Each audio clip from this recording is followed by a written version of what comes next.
ഉൽപ്പത്തി പുസ്തകം 42 അധ്യായം. മിസ്രയീമിൽ ധാന്യമുണ്ടെന്ന് യാക്കോബ് അറിഞ്ഞപ്പോൾ തൻ്റെ പുത്രന്മാരോട്, നിങ്ങൾ തമ്മിൽ തമ്മിൽ നോക്കി നിൽക്കുന്നത് എന്ത്? മിസ്രയീമിൽ ധാന്യമുണ്ടെന്ന് ഞാൻ കേട്ടിരിക്കുന്നു. നാം മരിക്കാതെ ജീവിച്ചിരിക്കേണ്ടതിന് അവിടെ ചെന്ന് അവിടെ നിന്ന് നമുക്ക് ധാന്യം കൊള്ളുവിൻ എന്ന് പറഞ്ഞു.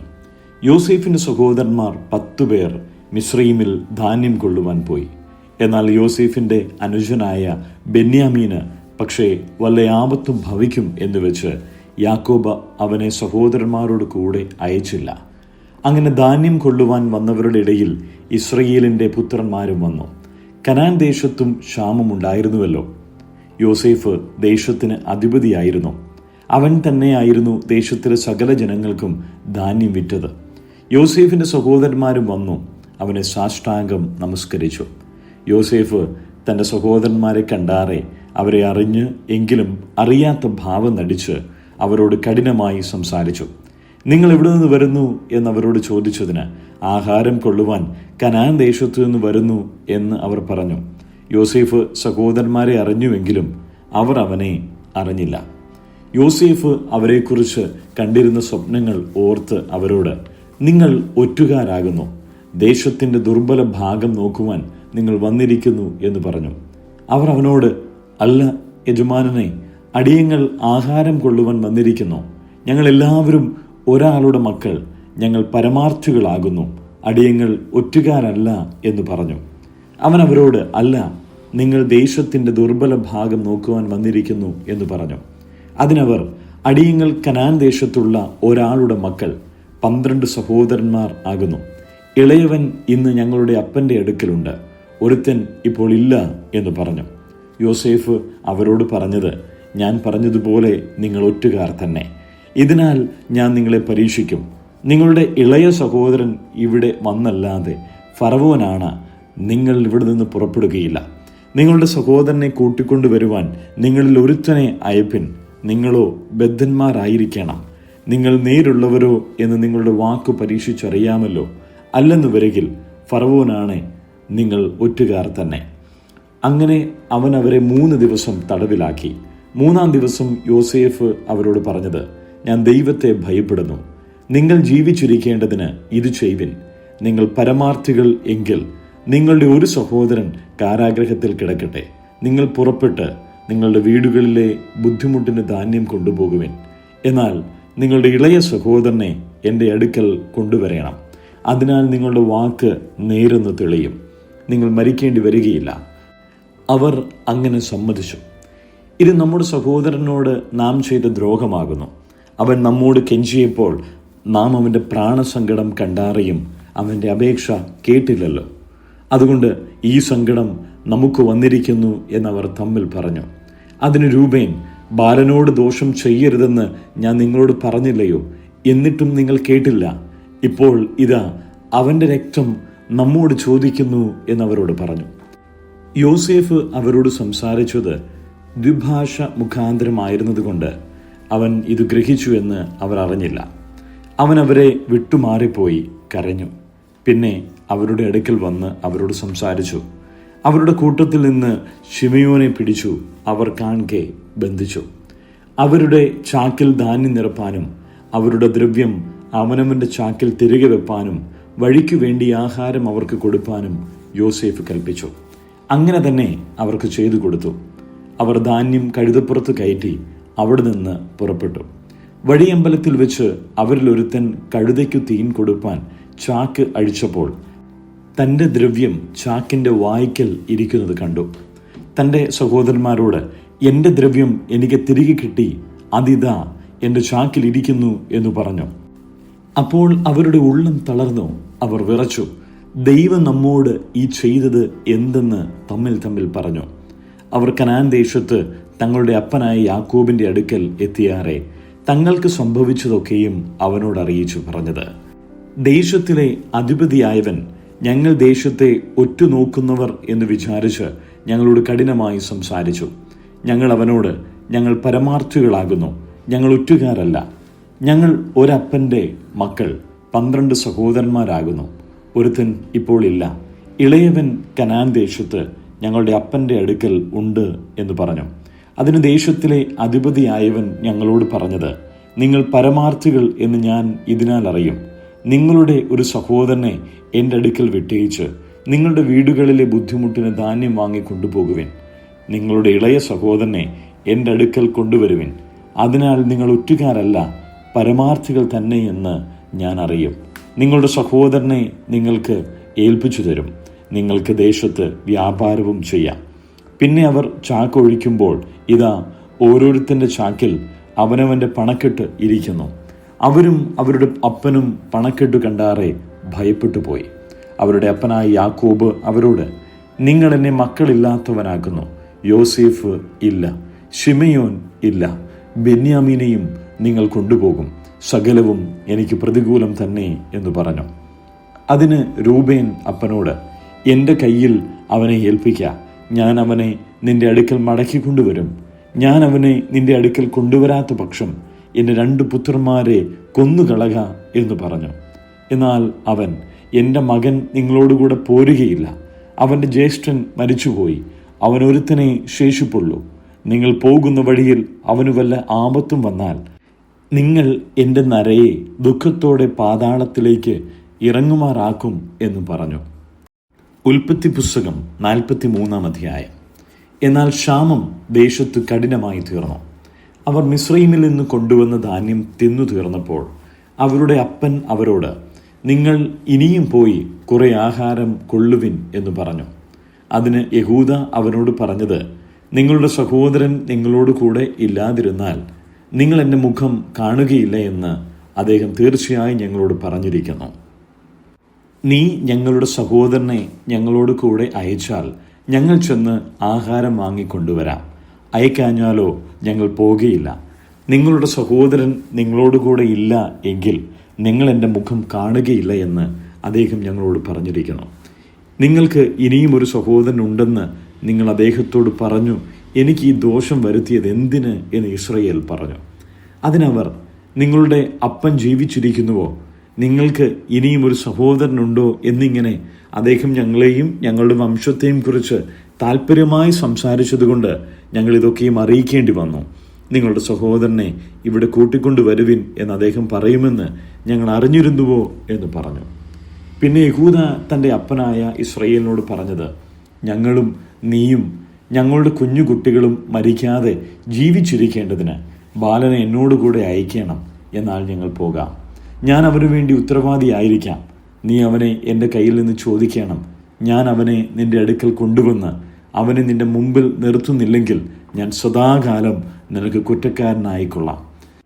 ഞങ്ങൾ താമസിച്ചിരുന്നില്ലെങ്കിൽ ഇപ്പോൾ 2 പ്രാവശ്യം പോയി വരുമായിരുന്നു. അപ്പോൾ അവരുടെ അപ്പനായ ഇസ്രായേൽ അവരോട് പറഞ്ഞത്, അങ്ങനെയെങ്കിൽ ഇത് ചെയ്യുവിൻ.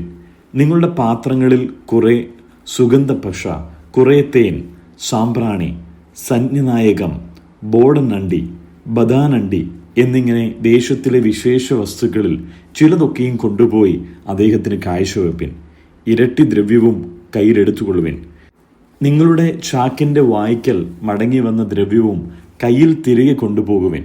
പക്ഷേ അത് കൈമറച്ചിലായിരിക്കും. നിങ്ങളുടെ സഹോദരനെയും കൂട്ടി പുറപ്പെട്ട് അദ്ദേഹത്തിൻ്റെ അടുക്കൽ വീണ്ടും ചെല്ലുവിൻ.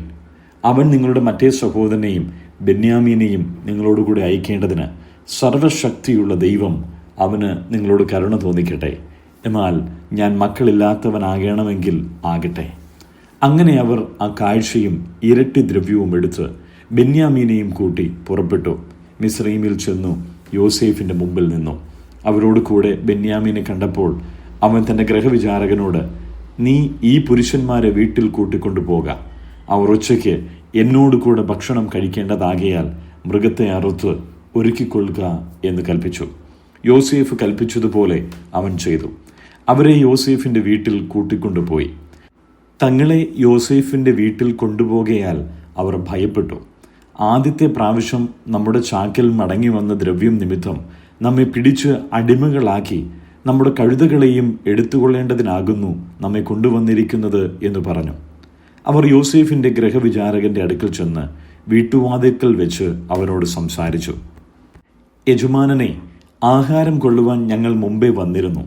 ഞങ്ങൾ വഴിയമ്പലത്തിൽ ചെന്ന് ചാക്ക് അഴിച്ചപ്പോൾ ഓരോരുത്തൻ്റെ ദ്രവ്യം മുഴുവനും അവനവൻ്റെ ചാക്കിൻ്റെ വായ്ക്കൽ ഉണ്ടായിരുന്നു. അത് ഞങ്ങൾ വീണ്ടും കൊണ്ടുവന്നിരിക്കുന്നു. ആഹാരം കൊള്ളുവാൻ വേറെ ദ്രവ്യവും ഞങ്ങൾ കൊണ്ടുവന്നിട്ടുണ്ട്. ദ്രവ്യം ഞങ്ങളുടെ ചാക്കിൽ വെച്ചത് ആരെന്ന് ഞങ്ങൾക്കറിഞ്ഞുകൂടാ എന്ന് പറഞ്ഞു. അതിനവൻ, നിങ്ങൾക്ക് സമാധാനം, നിങ്ങൾ ഭയപ്പെടേണ്ട. നിങ്ങളുടെ ദൈവം നിങ്ങളുടെ അപ്പൻ്റെ ദൈവം തന്നെ.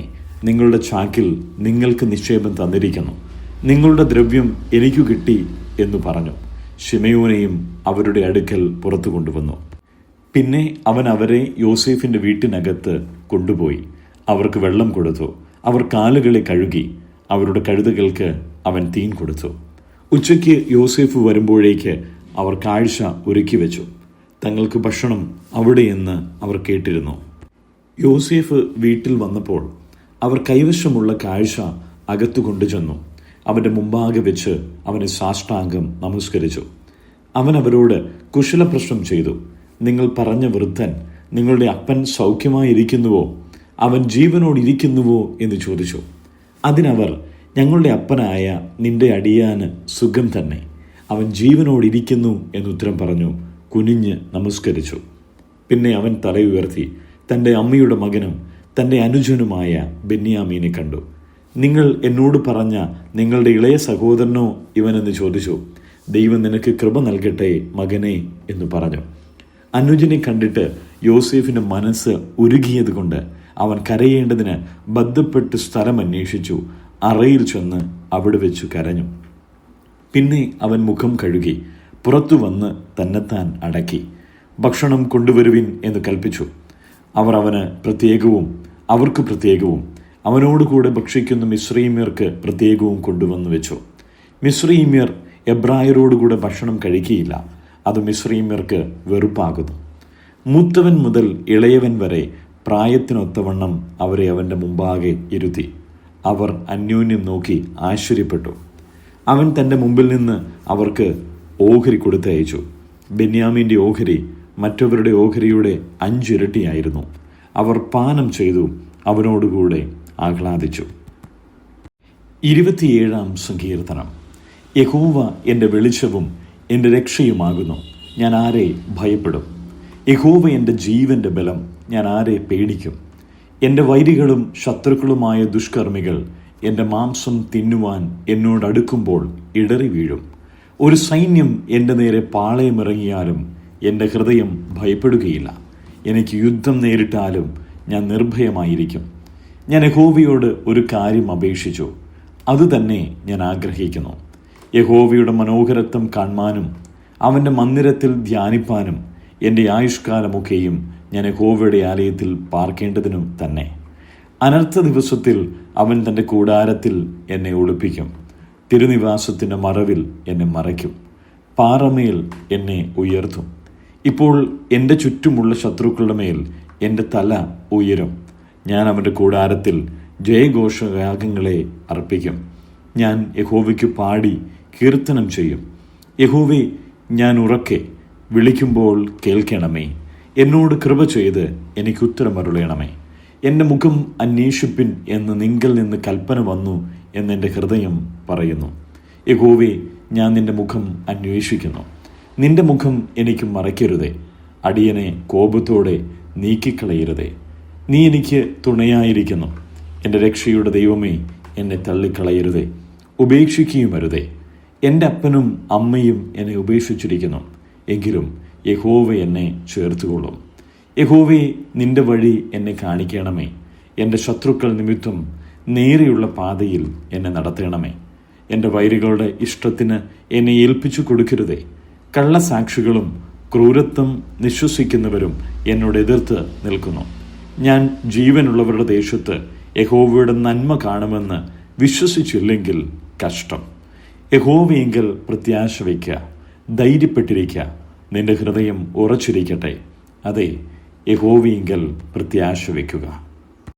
സങ്കീർത്തനങ്ങൾ 28. യഹോവേ, ഞാൻ നിന്നെ വിളിച്ചപേക്ഷിക്കുന്നു. എൻ്റെ പാറയായുള്ളോവേ, നീ കേൾക്കാതിരിക്കരുതേ. നീ മിണ്ടാതിരുന്നിട്ട് ഞാൻ കുഴിയിൽ ഇറങ്ങുന്നവരെ പോലെ ആകാതിരിപ്പാൻ തന്നെ.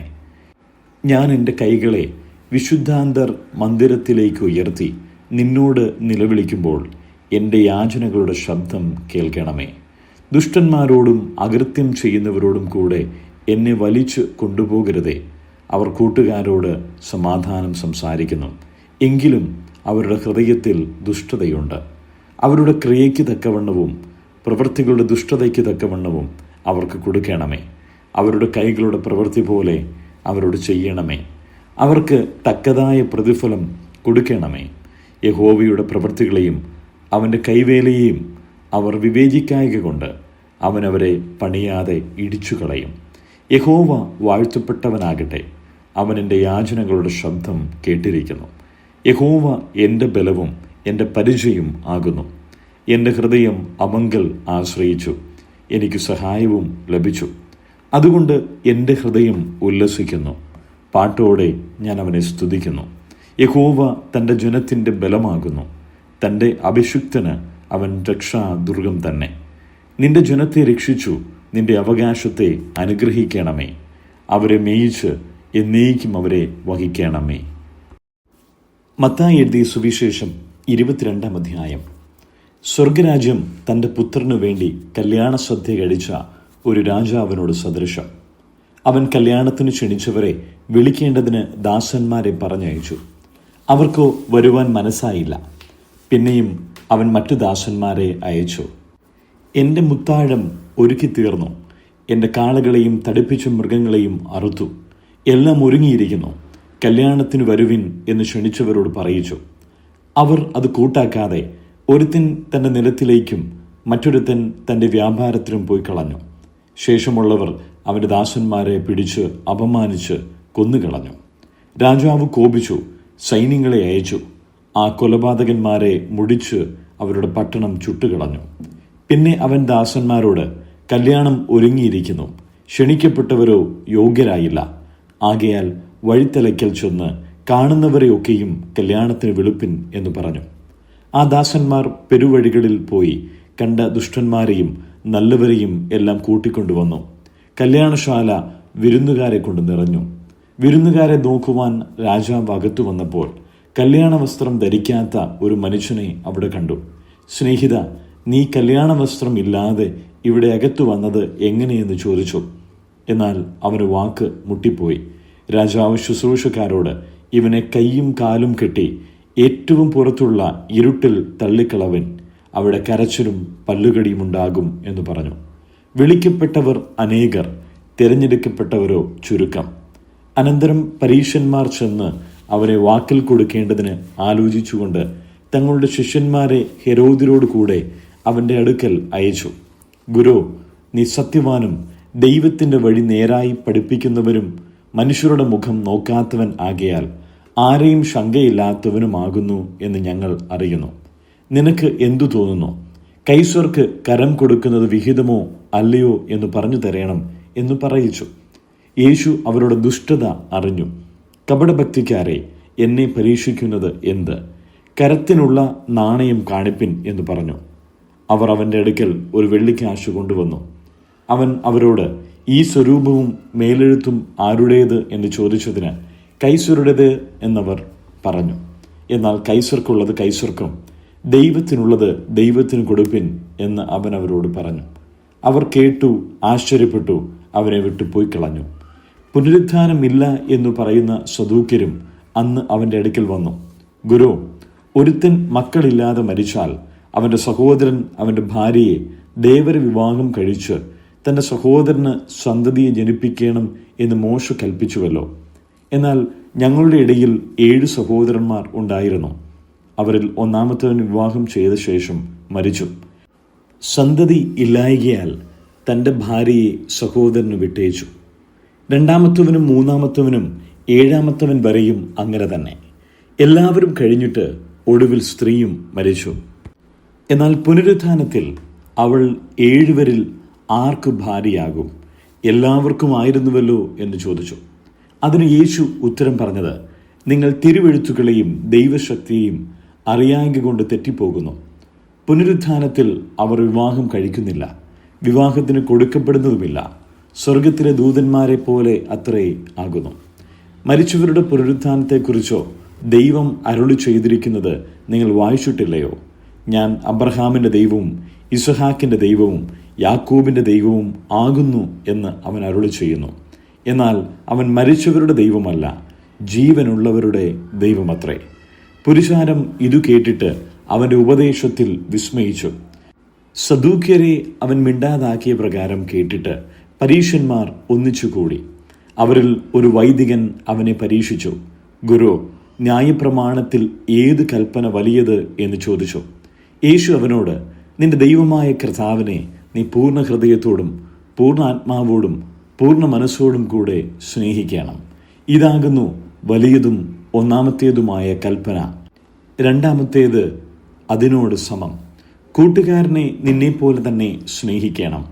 ഈ രണ്ട് കൽപ്പനകളിൽ സകല ന്യായപ്രമാണവും പ്രവാചകന്മാരും അടങ്ങിയിരിക്കുന്നു എന്ന് പറഞ്ഞു.